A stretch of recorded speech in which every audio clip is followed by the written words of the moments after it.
Hello Mark, this is Sylvia, and my student number is 28, and I'm sophomore. Now I'm going to read the transcript of the speech. Manal al-Sharif, a Saudi woman who dared to drive. Allow me to start this talk with a question to everyone. You know that all over the world, people fight for their freedom, fight for their rights. Some battle oppressive governments, others battle oppressive societies. Which battle do you think is harder? Allow me to try to answer this question in the few coming minutes. Let me take you back 2 years ago in my life. It was a bedtime of my son, Abudi. He was 5 at the time. After finishing his bedtime rituals, he looked at me and he asked a question. Mommy, are we bad people? I was shocked. Why do you say such things, Abudi? Earlier that day, I noticed some bruises on his face when he came from school. He wouldn't tell me what happened, but now he was ready to tell. 2 boys hit me today in school. They told me, "We saw your mom on Facebook. You and your mom should be put in jail." I've never been afraid to tell Abudi anything. I've been always a proud woman of my achievement. But those questioning eyes of my son were my moment of truth, when it all came together. You see, I'm a Saudi woman who had been put in jail for driving a car in a country where women are not supposed to drive cars. Just for giving me his car keys, my own brother was detained twice, and he was harassed to the point he has to quit his job as a geologist, leave the country with his wife and 2-year-old son. My father had to sit in a Friday sermon listening to the imam condemning women drivers and calling them prostitutes among us towns of worshippers, some of them our friends and families of our own father. I was faced with an organized defamation campaign in the local media combined with false rumors shared in family gatherings, in the streets and in schools. It all hit me. It came into focus that those kids did not mean to be rude to my son.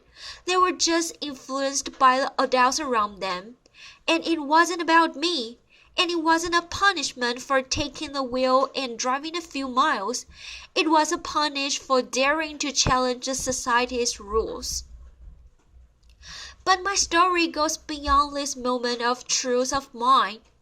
Allow me to give you a briefing about my story. It was May 2011, and I was complaining to a work colleague about the harassment I had to face trying to find a ride back home. Although I have a car and an international driver's license, as long as I've known, women in Saudi Arabia have been always complaining about the ban, but it's been 20 years since anyone tried to do anything about it, a whole generation ago. He broke the good bad news in my face, but there's no law banning you from driving. I looked it up, and he was right. There wasn't an actual law in Saudi Arabia.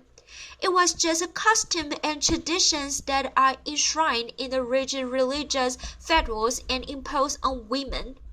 Their realization ignited the idea of June 17th, where we encouraged women to take the wheel and go drive. It was a few weeks later. We started receiving all these "men wolves will rape you if you go and drive."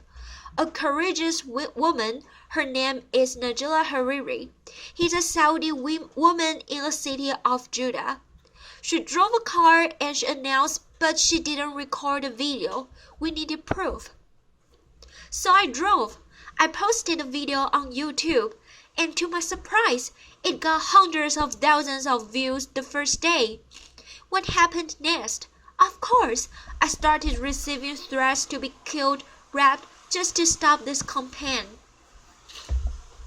The Saudi authorities remain very quiet. That really creeped us out. I was in a campaign with other Saudi women and even met activists. We wanted to know how the authorities would respond on the actual day, June 17th, when women go out and drive. So this time I asked my brother to come with me and drive up a police car. It went fast. We were arrested, signed a pledge not to drive again, released, arrested again. He was sent to detention for 1 day, and I was sent to jail. I wasn't sure why I was sent there, because I didn't face any charges in the interrogation. But what I was sure of was my innocence. I didn't break the law, and I kept my abaya. It's a black cloak we wear in Saudi Arabia before we leave home.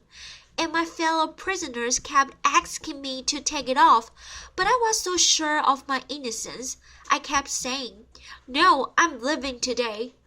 Outside the jail, the whole country went into a frenzy, some attacking me badly, and others supportive and even collecting signatures in a petition to be sent to the king to release me. I was released after 9 days. June 17th comes. The streets were packed with police cars and religious police cars. But some hundreds brave Saudi women broke the ban and drove their day. None were arrested. We broke the taboo. Applause. So I think by now, everyone knows that we can drive, or women are not allowed to drive in Saudi Arabia, but maybe few know why. Allow me to help you answer this question. There was a feature today that was presented to the Shura Council. It's the consultative council appointed by the king in Saudi Arabia, and it was done by a local professor, a university professor. He claims it's done based on a UNESCO study, and the study states the percentage of rape, adultery, illegitimate children, and even drug abuse, prostitution in countries where women drive is higher than countries where women don't drive. Laughter. I know, I was like this. I was shocked. I was like, we are the last country in the world where women don't drive. So if you look at the map of the world, that only leaves 2 countries, Saudi Arabia, and the other society is the rest of the world. We started a hashtag on Twitter mocking the study, and it made headlines around the world. BBC News, end of virginity, if women drive, Saudi cleric warns. Laughter. And only then we realize it's so empowering to mock your oppressor. It strips it away of its strongest weapon, fear. The system is based on ultra-conservative traditions and customs that deal with women as if they are inferior and they need a guardian to protect them.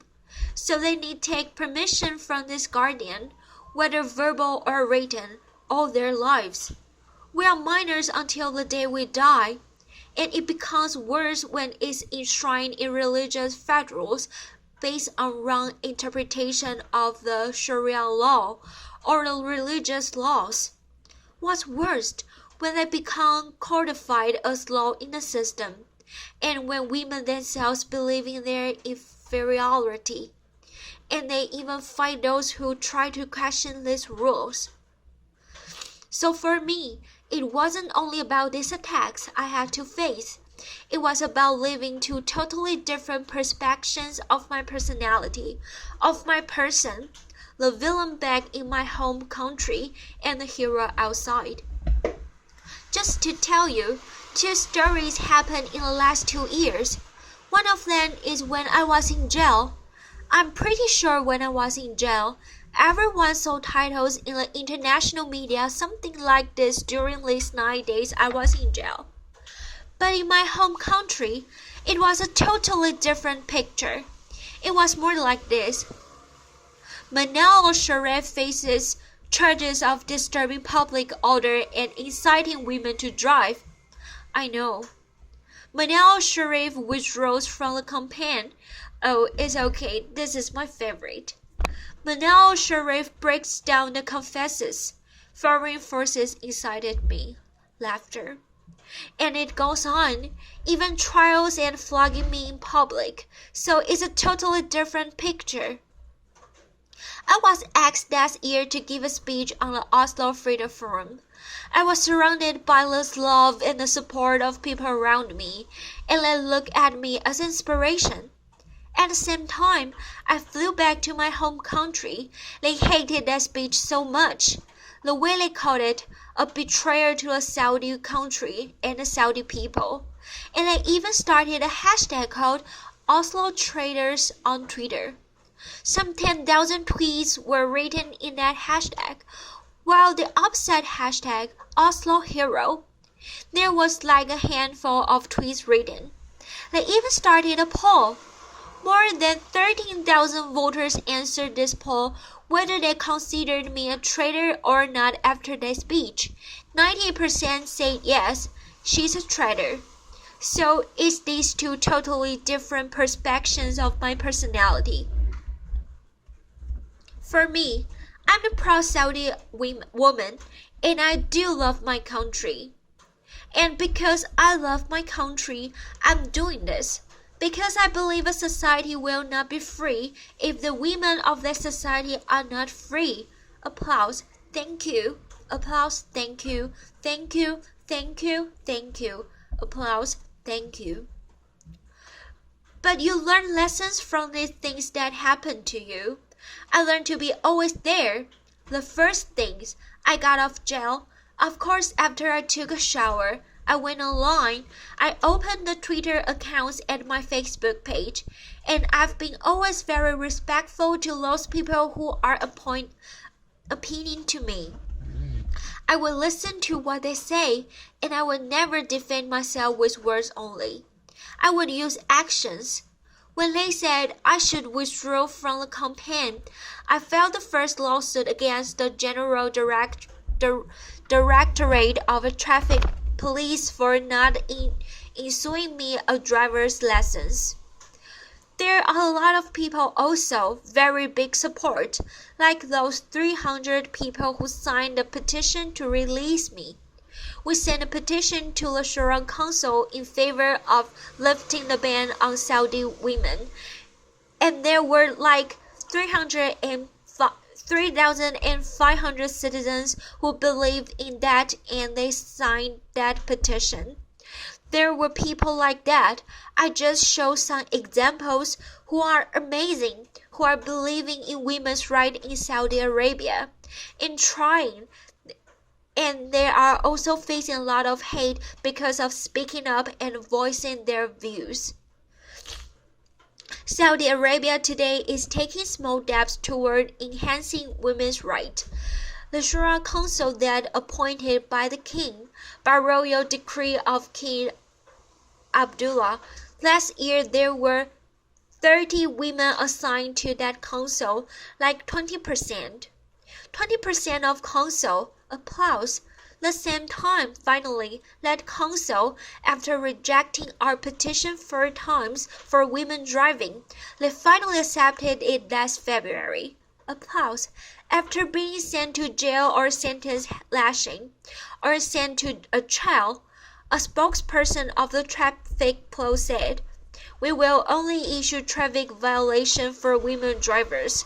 The Grand Mufti, who is head of the religious establishment of Saudi Arabia, he said, "It's not recommended for women to drive. It used to be haram, forbidden by the previous Grand Mufti." So for me, it's not about only these small steps. It's about women themselves. A friend once asked me, she said, "So when do you think this women driving will happen?" I told her, only if women stop asking when and take action to make it now. So it's not only about the system, it's also about us women to drive our own life, I'd say. So I have no clue, really, how I became an activist. And I don't know how I became one now. But all I know, and all I'm sure of, in the future, when someone asks me my story, I will say, I'm proud to be amongst those women who lifted the ban, filled the ban, and celebrated everyone's freedom. So the question I started my talk with, who do you think is the more difficult to face? Oppressive governments or oppressive societies? I hope you could find clues to answer that from my speech. Thank you, everyone. Applause. Thank you. Applause. Thank you. Applause. Thank you for your listening.